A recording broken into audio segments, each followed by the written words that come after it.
Hello, and welcome to Wellness Wednesday with 3W.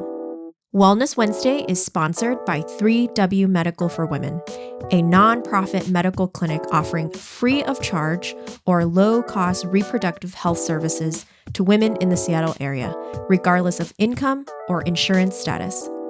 3W does not profit off of the reproductive health choices women make. The information shared in this podcast is the opinion of the speaker or speakers. Medical information is not intended as individual medical consultation, but for general education only. Always consult your own health professional for personalized advice regarding medical decisions. And if you're in the Seattle area, consider making an appointment to consult with us. I'm Helen Nguyen, CEO and co-founder of 3W Medical for Women and the host of today's podcast. Hi there, Wellness Wednesday listeners. Thank you so much for joining me back in the studio. I'm yours truly, Helen, who will be talking about some fun topics, always fun topics, sometimes heavy, sometimes lighter. But today we are going to be joined with two guest speakers from Nashville, Tennessee. Such a fun place. I've never visited, but I think everyone that has a bachelorette party, I think that's the destination to go these days, right, ladies? Yes, for sure. Totally. Yeah. Yeah. So I have Caroline here and Laura on our podcast today. Welcome, ladies. Thank you so much for joining us. Thanks for having us. Thank you for having us. Yeah. Yes, thank you for having us. Yeah. And I wanted them to join us. I met Laura on a random, well, not really random, but Facebook post that I made recently asking for help on something. And she described what she was doing and how she's a postpartum doula. And I was like, okay, there's a lot of ladies pregnant in my life right now, and all of them are talking about postpartum doulas, nighttime doulas, all of that good stuff. And I said, Laura, would you like to jump on a podcast with me and tell people more about what you do and what your specialty is? Because I feel like doulas are becoming such an essential part for women who are pregnant and giving birth and just going through that whole stage in their life, right? So she was so gracious to say yes. And then she brought a friend today too. Okay, ladies, could you each introduce yourself? How long have you been doing this and what led you to become doulas? So my name is Laura. I have been a postpartum doula for 2.5 years now. I started my own agency. Well, I should have our second birthday tomorrow. So I'm super excited about that. 2 years as an agency owner. Now, what brought me into doula world is I stumbled on it by mistake. I have a background in education. And then when we relocated to Tennessee, I decided not to get back into the school system and didn't really know, what I was going to be when I grow up. So I started to nanny for a little bit just to figure things out. And then a friend of mine actually posted on a Facebook page about a postpartum doula. And I thought, wait a minute, this is a job where I get paid to support new moms, snuggle babies, I just felt so called to do this work. I think kind of everything in my life led me to be this. This is I'm doing exactly what I'm supposed to be doing, which is so rewarding. Yes. Yes. Isn't that wonderful when all of the stars line up for you to do that? Yes. Yeah. And the snuggling baby part is like, you can't beat it. Yeah. You can't beat that. Yeah. Yeah. And Laura, just remind me again, how long have you been doing this now? 2.5 years 2.5 years. as a postpartum doula and 2 years now as a agency owner. Wonderful. And what about you, Caroline? Well, I actually have a very similar story to Laura. My background is also in education, and I have 9 children. We're a blended family, his, mine, and ours. And so after my first, and there had been some complications, I really started doing my own research and learning all about some of the struggles that I had gone through. And I didn't have support. And so I kind of worked on being my own advocate and figuring out what was going wrong, how do I do better. And so I really got into studying infant development and like how their brains work and the milestones and that symbiotic period of birth, 3 months after birth, of how important that is and all that goes on in that period. And it just fascinated me. And then I, went into education. And the funny thing is, I was literally applying for a nanny job because I was thinking, maybe it's time to step out of education. My children are getting a little older and I want to Mhm. switch gears, but I couldn't quite figure out exactly what I wanted that to look like. Mhm. And Laura saw my ad on Facebook and she was reached out to me. She's like, "Hey, do you know about being a postpartum doula? Because this would be such a fit for you. You have experience and Mm. education and with babies." And so I just about jumped for joy because I thought, this is it. Yeah. All the same reasons. Like, are you kidding me? I could get paid to do what I already love to do. And so I went through the training and I've only been certified for about 6 months. Okay. And I haven't been able to do many assignments yet because my own children have gone through a period of illness. Mm. But I am working on a book for postpartum mothers because Mm. there was so much that I didn't know and understand. Mhm. I studied all the things about baby in the womb and how to give birth. But Mhm. then as there's this void after Mhm. birth of like what the mother's going to go through Mhm. and how to know when things aren't right. Mhm. And Mhm. so that's kind of a little project I'm working on. Well, I'd love to learn more about that once you're, wrapping that up.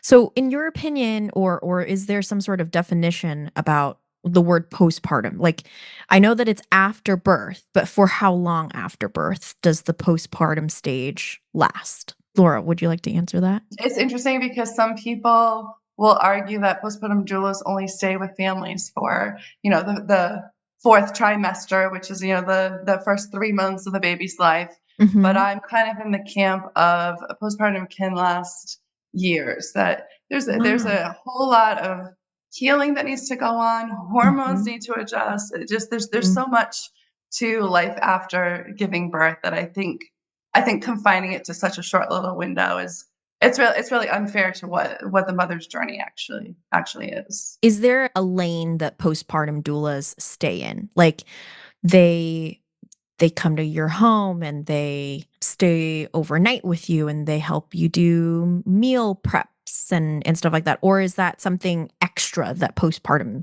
doulas, depending on what their business model is like? Postpartum doulas are always providing non-medical care, so that's super important to know that we are Yeah. not coming with any kind of medical background, that Yeah.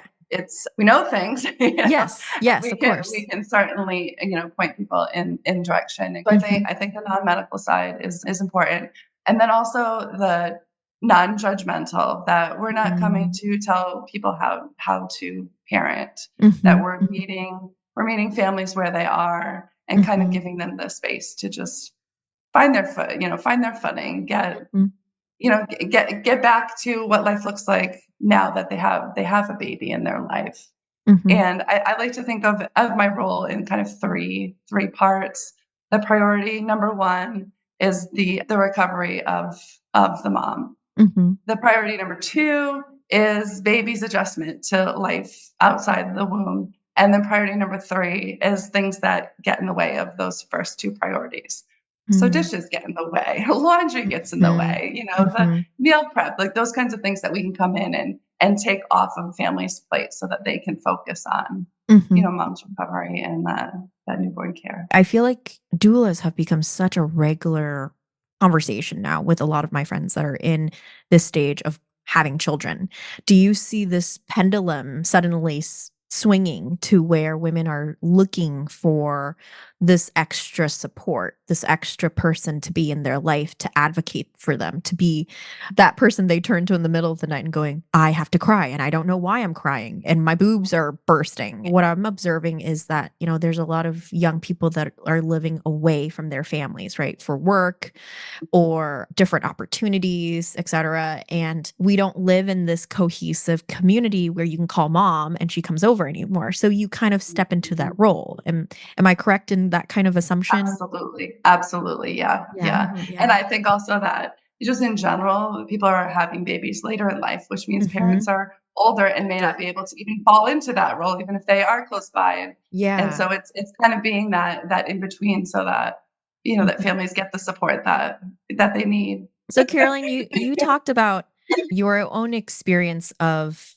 parenting and having children, Mhm. and this was something that did you have a doula when you were giving, having children and giving birth and all of that stuff, and why would a doula have benefited you when you were in that stage in life?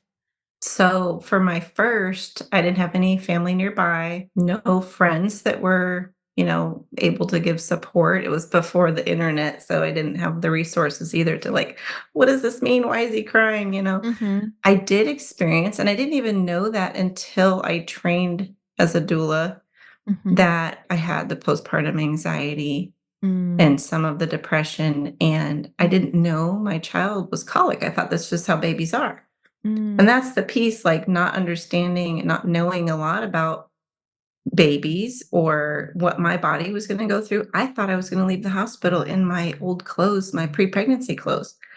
But I was even bigger from the IVs, and so I was just crying because I didn't expect all this. I didn't know, you're Mhm. gonna wear the big mesh underwear and Mhm. and all the things that would happen. I had no idea. And so, like you said, boobs bursting, all these things happening, and nothing had prepared me for that. And then without the support, Mhm. I didn't realize how important it was. I was so sleep deprived, I started hallucinating. I kept Mhm. seeing my baby like falling off of the bed, and he wasn't even on the bed, he was in the bassinet safe, but, Yeah. I was like, Yeah. "Oh my gosh," and Mhm. and then like, I'm seeing things, I was so deliriously sleep deprived. Mhm. So a Mhm. doula would have been the game changer, Mhm. for me, and I did have for 2 of my babies, I had a birth doula, and that was amazing. That really helped the process. My last baby, I did have support, Mhm. and it was amazing, like, I could take a shower. Mhm. Those are the kind of things, like, just to have somebody come over and let me shower Mhm. or make a meal so that I can Mhm. rest. You just feel so overwhelmed. It Mhm. usually takes me 2 to 3 months, I say, to feel human again. As you're describing being a postpartum doula and what you guys provide and the assistance that you can provide, I think of it as like the white glove meal train, because meal trains are like the thing when I always get Yes. an email from my friends, "Okay, join the meal train." But it's Yes. like it's more than that. It's like someone that brings you the meal, but also can hold your baby while you eat.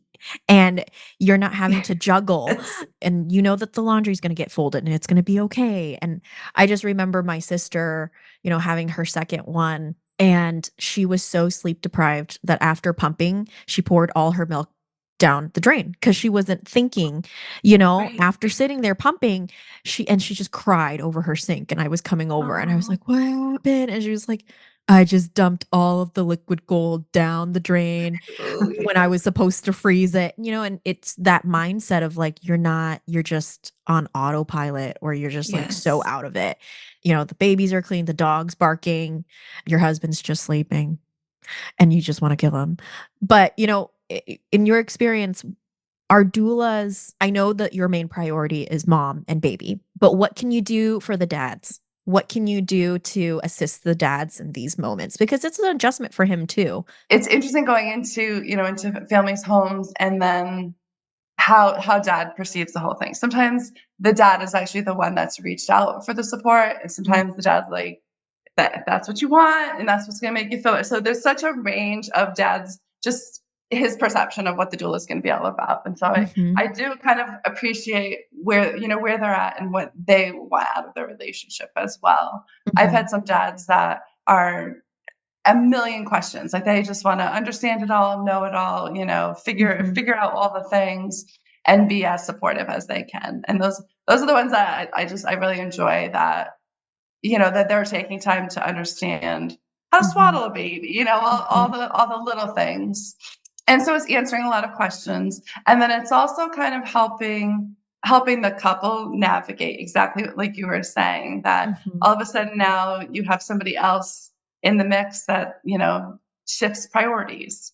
And Yes. so whether it's, just acknowledging that, and then also kind of helping dad see, what the role is, where where he's needed most. Mhm. And then I also think that the overnight support there's like such a sense of like I've accomplished something. Mom's rested, dad's rested. Sometimes dads have just such a short amount of paternity leave and he's off to work.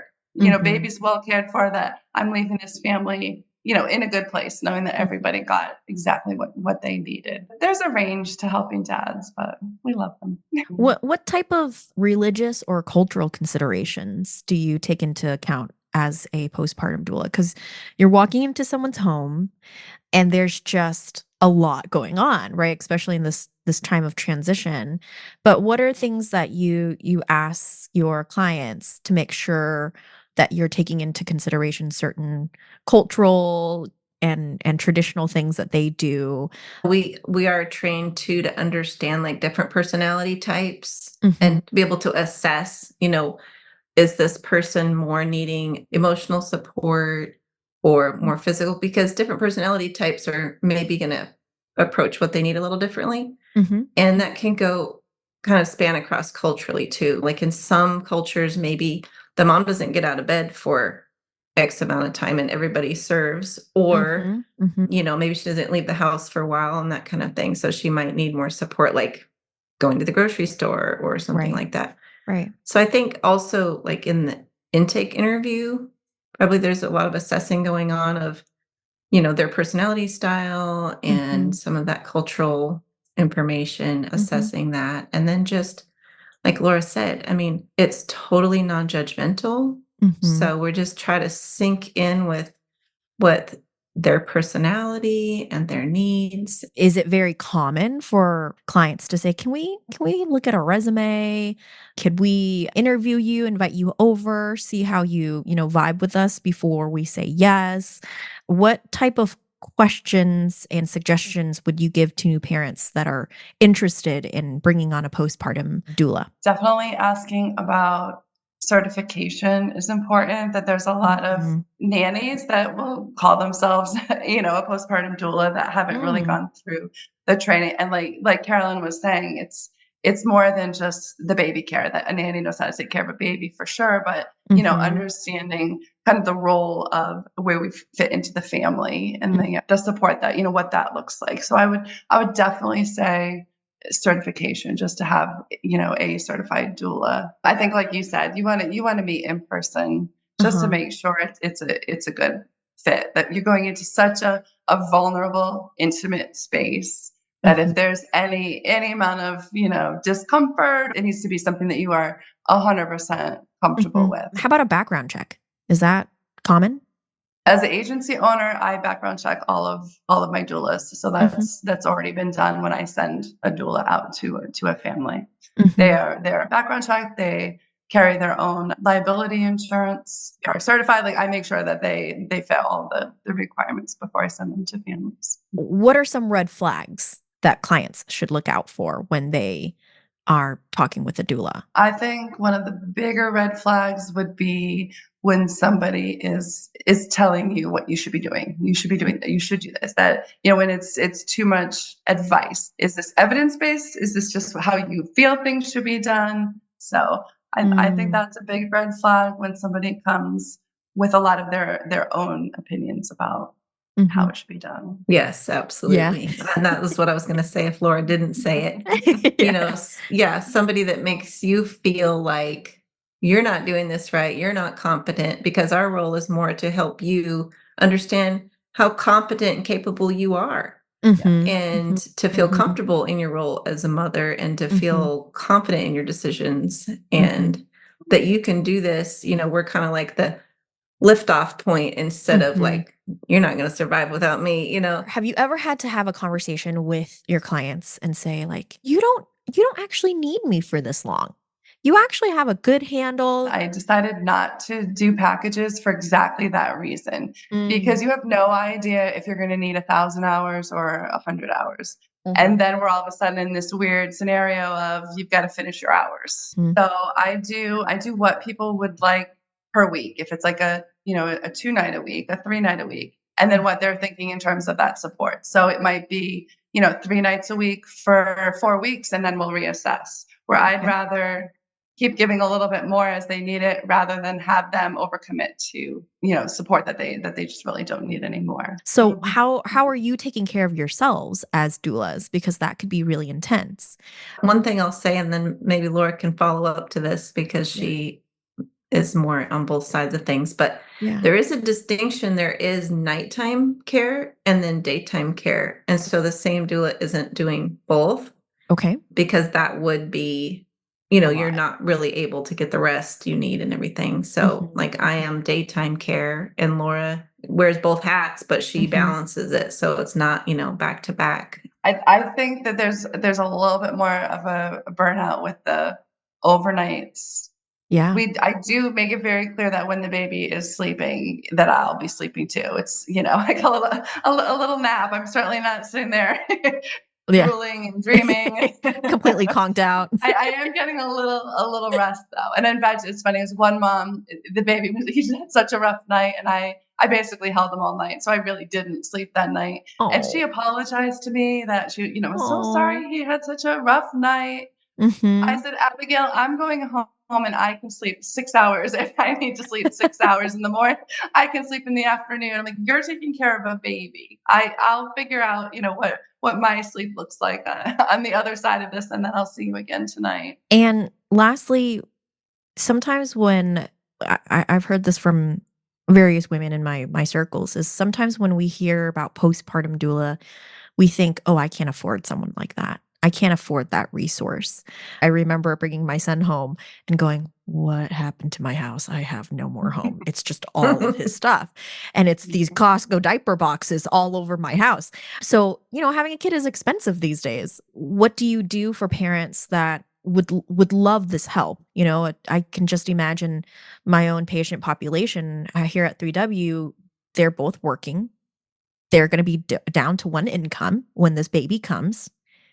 Can they afford a postpartum doula, even if for a short period of time? I'd say that there's several different ways that you could fund it. Baby shower gift, have people just contribute to a doula fund so that you can at least get, a little bit of that care that you are looking for. Health spending accounts would be another way. A lot of times you can reimburse through those accounts. So kind of knowing and saving along the way. Insurances are starting to pick up postpartum doula, which is so exciting. Thank There's goodness. supplemental insurances out there now that, and I hope that it becomes more of a trend that all insurances are at least for, a certain amount of time to get families back on their feet. Yeah. There are some bigger agencies too that do scholarships, sliding fees, and things like that as well. So lots of options. It just seems like such a luxury thing to have. But when you're by yourself, far away from your parents and community, it seems like a really necessary resource to bring into your life so that you don't go crazy.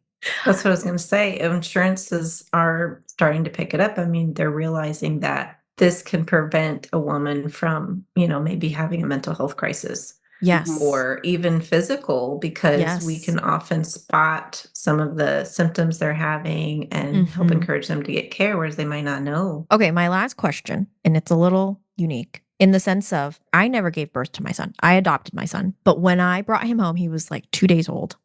And I went from sleeping, guys, I'm a really good sleeper. I went from sleeping like 8 to 10 hours a day to no sleep, right? So I literally was like, how do people do this? How do you just give birth and then have to stay up and feed him? And he was colicky. I think he was. He just cried all the time and all of that stuff. Would you recommend a postpartum doula for someone that didn't even give birth? Absolutely. Absolutely. Yes. Yeah, I'm going to fly one of you guys out, okay?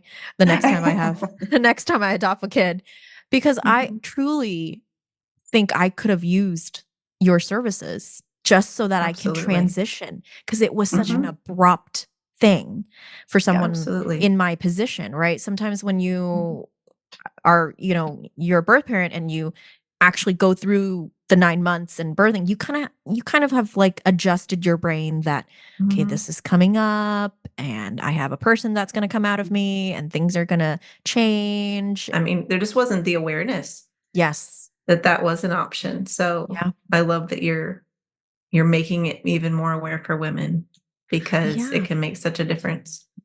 Well, I think, just being an adoptive mom, I think being a mom, there's just a lot of pressure in general. But being an adoptive mom, there's this other pressure of like, well, you didn't give birth, so there's not much you should be whining about. There's this guilt in asking for help.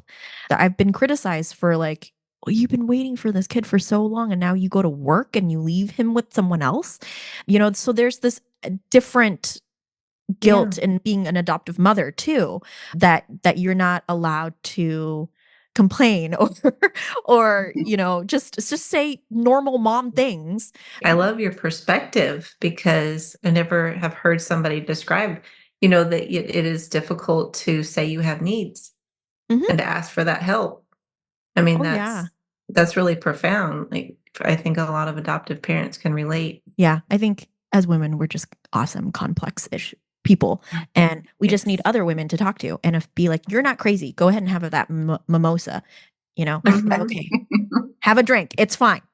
But thank you. Thank you so much for having this conversation with me. I've learned so Mhm. much and I'm just grateful for speaking into more what a postpartum doula is and how that works and how it's not weird and very normalized now to reach out to folks like you who can be that extra hand and feet that could really help ease a family into a new phase of their life. So thank you so much for what you both do. And anyone in the Nashville, Tennessee area, please reach out to Caroline and Laura. We will be listing Laura and Caroline's contact information. If you guys want to get in touch with them, please feel free to do so. I'm sure they'll be happy to connect with you if you're in that area. Would love it. Or if you're interested in being a doula, I'm sure they would love to talk to you more about it. So reach out. I'm so grateful for them. And till next time. For more information about 3W, please visit our website at 3wmedical.org. That's the number 3, the letter W, medical.org. From there, you can learn more information about the services we provide, book an appointment, or make a donation if you'd like to support our mission. You can also call our office at 206 588 0311. That's 206 588 0311. If you like this episode, please share it with others and consider subscribing on your favorite podcast platform so you never miss an episode. Thank you so much for listening, and until next time, stay healthy and be well.